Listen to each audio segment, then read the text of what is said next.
بسم اللہ الرحمن الرحیم، پارہ نمبر 2. پھر فرمایا وَكَذَلِكَ جَعَلْنَاكُمْ أُمَّةً وَسَطًا، اور اسی طرح ہم نے بنایا تم کو امت وسط. کس طرح؟ جس طرح خانہ کعبہ کو تمہارے لیے قبلہ مقرر کیا جو سینٹر آف دا ارتھ ہے نا. اگر آپ گلوب پہ دیکھیں قبلے کی جگہ تو وہ کیا ہے؟ دراصل سینٹر آف دا ارتھ. جس طرح ہم نے قبلے کو زمین کا مرکز بنایا، وسط میں رکھا، اسی طرح ہم نے تم کو کذالک، اسی طرح. کس طرح؟ جیسے قبلہ تمہارا وہ مقرر کیا، اسی طرح ہم نے تم کو بھی ایک درمیانی امت بنایا، سینٹر میں رکھا ہے. سینٹر کس چیز کا؟ یعنی ہم امت مسلمہ ویسے تو آخر میں ہیں، لیکن ہم مڈل میں ہیں، سینٹر میں. کس طرح؟ نبی صلی اللہ علیہ وسلم پر پیغمبروں کی آمد کا سلسلہ ختم ہو گیا. نبی صلی اللہ علیہ وسلم آخری موتی تھے اس لڑی کا، پیغمبروں کی. آپ پر دین مکمل ہوا، آپ نے وہ دین اپنی امت کو دے دیا. اب ہم آگے بیچ میں. اب ہمارا کیا کام ہے کہ ہم سے یہ قیامت تک باقی لوگوں تک جائے. تو ہم کہاں آ گئے؟ بیچ میں. جس طرح کعبہ ہدایت کا ذریعہ ہے، آگے آپ پڑھیں گے کہ ہم نے کعبہ کو کیا بنایا ہے؟ ہدایت کا ذریعہ. جس طرح کعبہ پورے گلوب کے لوگوں کے لیے ایک سینٹرل پلیس ہے، ہدایت کی جگہ ہے، اسی طرح امت مسلمہ بھی کیا ہے اور ان کی رسپانسبلٹی کیا ہے؟ لوگوں کی ہدایت کا ذریعہ. پیغمبر علیہ السلام سے آئی ہوئی تعلیم کو کیا کرنا ہے؟ اس کو آگے پہنچانا ہے. بیت المقدس یہود کا قبلہ تھا، اس سے بیت اللہ کی طرف موڑنا اور لوگوں کو تاکید کرنا کہ اب یہ تمہارا قبلہ ہے، یہ اصل میں ایک اعلان بھی تھا کہ اب امامت بنی اسرائیل سے لے کر کس کو دی جا رہی ہے؟ امت محمد صلی اللہ علیہ وسلم کو. لیکن آپ کو معلوم ہے کہ یہ اعزاز ملا تھا امتحان کے بعد. آدم علیہ السلام کا امتحان ہوا، بنی اسرائیل کا امتحان. آدم علیہ السلام کا کس سے ہوا؟ اس درخت سے. بنی اسرائیل کا گائے سے. ابراہیم علیہ السلام کا بکلمات سے. اور امت محمد صلی اللہ علیہ وسلم کا امتحان ہوا تھا قبلے کی تبدیلی سے.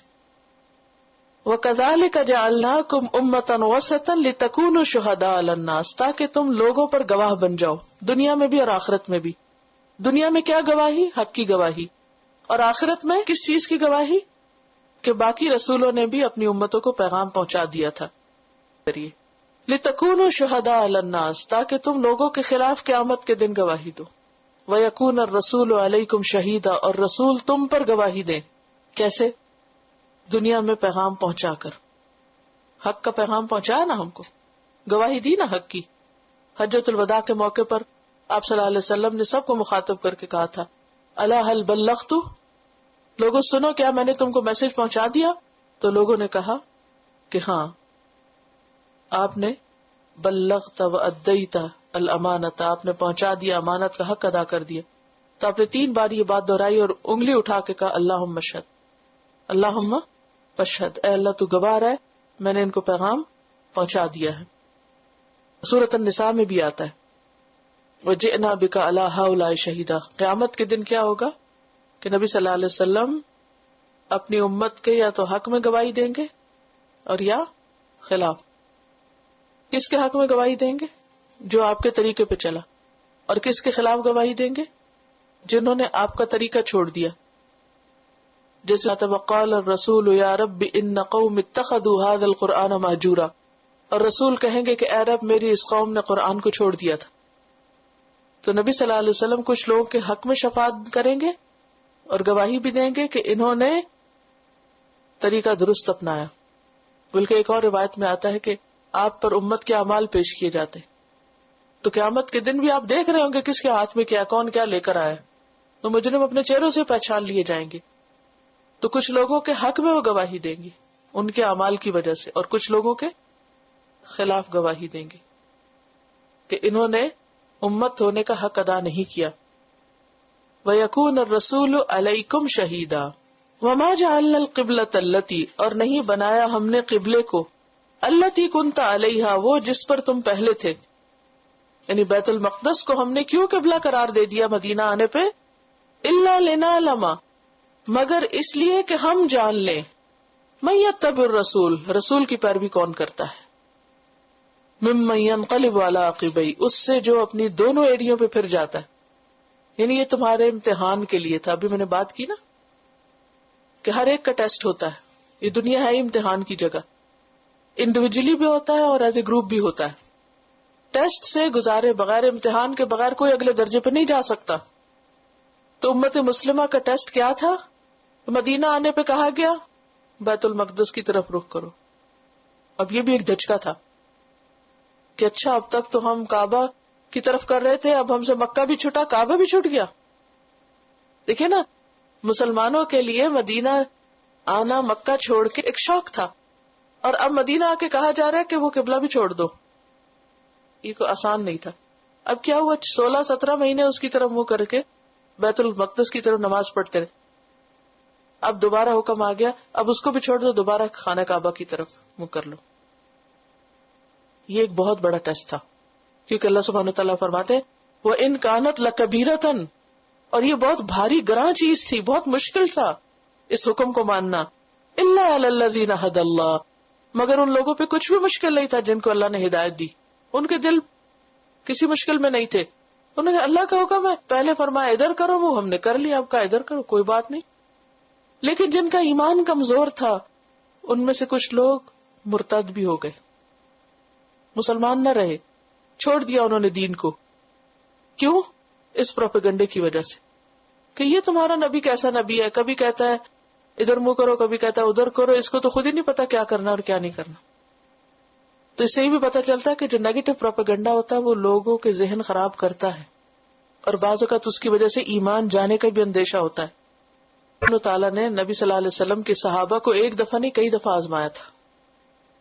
مثلا جنگ احد میں وہاں بھی آزمائش ہوئی تھی، اور بھی کئی موقعوں پر ہوئی تھی. تو جو شخص دین کے راستے پہ چلتا ہے وہ آزمایا جاتا ہے، ٹیسٹ آتے ہیں زندگی میں. تو ہمیشہ دعا کرتے رہنا چاہیے کہ یا اللہ تو ہمیں دین پہ جمائے رکھ. وَإِن كَانَتْ لَكَبِيرَةً إِلَّا عَلَى الَّذِينَ هَدَى اللَّهُ، وہ بہت مشکل ٹیسٹ تھا مگر ان کے لیے جن کو اللہ نے ہدایت دی.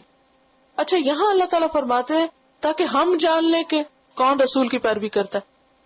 ابھی تو ہم کہہ رہے تھے اللہ کا علم تو مستقبل کے بارے میں بھی، اور اللہ کو تو دلوں کے حال پتہ، سب جانتا ہے. پھر کیوں کہا تھا کہ ہم جان لیں، لوگ جان لیں؟ علم کی دو قسمیں ہوتی ہیں، ایک علم ظہور ہوتا ہے اور ایک علم مخفی ہوتا ہے. اللہ کو تو علم غیب ہے، اس کو تو پتا ہے، لیکن اللہ اس غیب کی چیز کو ظاہر کرنا چاہتا تھا. علم غیب کو کس میں لانا چاہتا تھا؟ علم ظہور میں. ٹھیک ہے، کیونکہ علم غیب کی بنا پر کسی کو جزا سزا نہیں دی جا سکتی جب تک کہ کوئی ثابت نہ کر دے کہ ہاں وہ واقعی سزا کے لائق ہے یا جزا کے لائق ہے. علم سے مطلب کیا ہے؟ تاکہ ہم سامنے لے آئے، اس کو سب کو پتا چل جائے. کس بات کا؟ کہ کون رسول کا پیروکار ہے، کون اتباع کرتا ہے. کیونکہ رسول کی پیروی بھی ایک مشکل کام ہے. بہت سے لوگ کہتے ہیں ہم قرآن تو مان لیں گے لیکن حدیث نہیں مانیں گے، وہاں آ کے اٹک جاتے ہیں. یہ بھی ایک ٹیسٹ ہے. وما کان اللہ لیضیع ایمانکم، اللہ ایسا نہیں کہ تمہارے ایمان ضائع کر دے. ایمان کا مطلب یہاں نماز کیا گیا. سوال یہ پیدا ہوا کہ جب قبلہ تبدیل ہوا تو تبدیلی سے پہلے ان 16-17 مہینوں میں کچھ لوگ فوت ہو گئے تھے. اب لوگوں کو فکر ہوئی کہ جو لوگ اس قبلے کی طرف نمازیں پڑھتے ہوئے فوت ہو گئے، کہیں ان کی نمازیں ضائع تو نہیں ہو گئی. کیونکہ جب حکم آیا تو بہت تاکید آئی. آگے آپ نے ترجمے بھی پڑھا اور آگے دیکھیں گے کہ ایک دفعہ نہیں کئی بار کہا گیا ہے کہ منہ پھیر لو، قبلے کو فالو کرو، قبلے کو فالو کرو. تو لوگ کے دل میں ڈر بیٹھا کہ جنہوں نے نہیں فالو کیا کہیں ان کی نمازیں تو نہیں گئی. تو اس وقت انہیں بتایا گیا کہ اللہ ایسا نہیں کہ تمہارے ایمان ضائع کرے. سوال یہ پیدا ہوتا ہے کہ ایمان کا مطلب نماز کیسے کر لیا؟ ایمان تو ایمان ہوتا ہے، یہاں پر ایمان کا ترجمہ صلاۃ کیسے کر لیا؟ اب اس کی وضاحت حدیث کرے گی. ایک حدیث میں آتا ہے کہ ایمان کی 70 سے زائد شاخیں.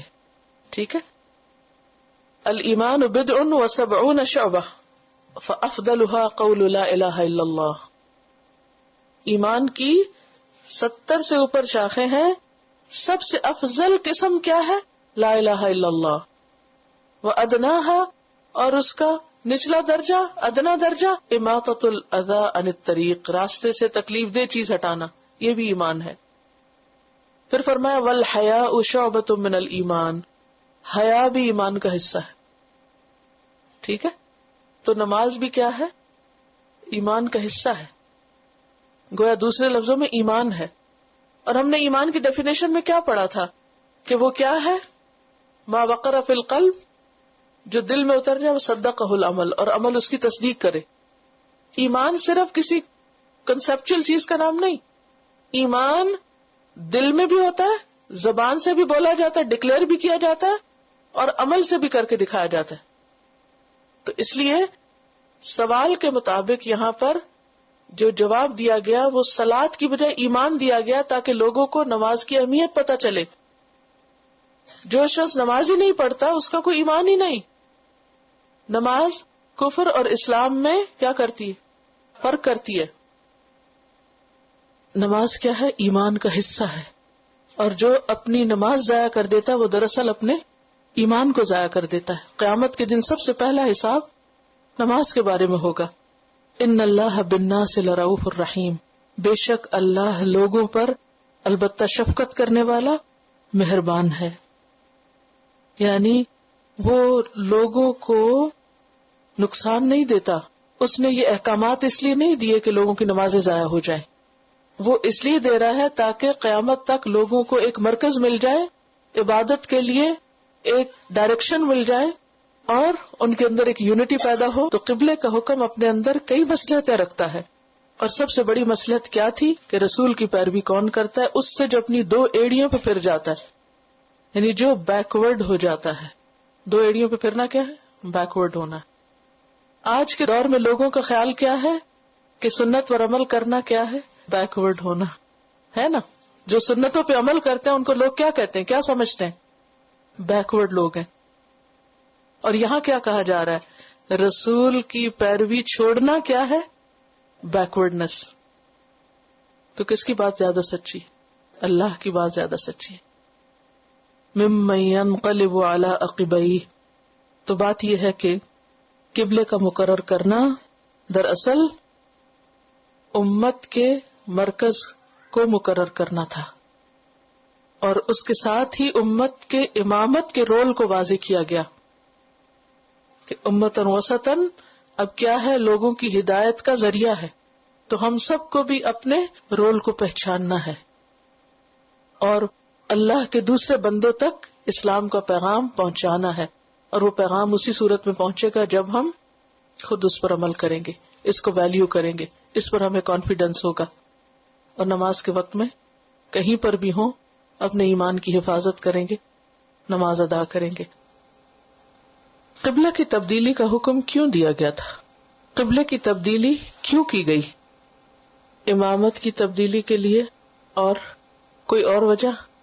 الا لنعلم من يتبع الرسول ممن ينقلب على عقبيه، تاکہ ہم جان لیں کہ رسول کی پیروی کون کرتا ہے اس سے جو اپنی دونوں ایڑیوں پہ پھر جاتا ہے. تو یہ دراصل ایک طرح کا امتحان تھا، آزمائش تھی.